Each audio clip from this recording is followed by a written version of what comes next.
बहुत तगड़े कहना है रवि मौर्य। चलिए अपने गाइए और कहना है हर तेरे इश्क का मुझ पे हुआ ये अजर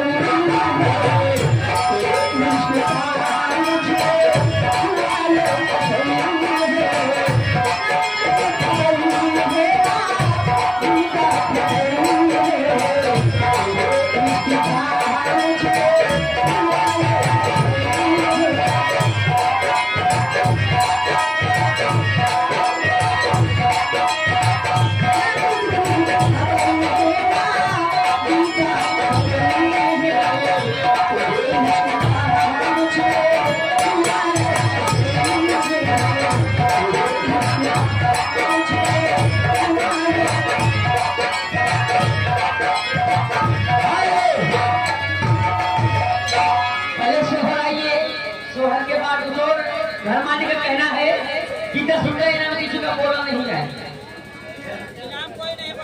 हाँ ठीक, 10-20 रुपया बोला ही नहीं जाएगा। चलिए आइए नीचे बगल के प्रोग्राम कहना है सखी बताओ हर जो दिन रामा हर जो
खबर नहीं बता पहले पहले फिर लड़का गाल का दाम लोड़ा हो जाए नहीं का करे मानी कर जाए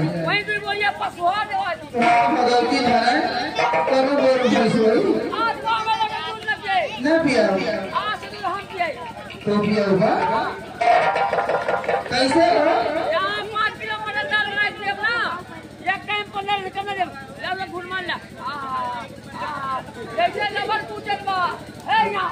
बोला मैं कदा दुखा कहाँ दुख रहा है? है बैठा तेरे पास ना आएगा एक दिन दिक्कत बा ये देख सुनिए बात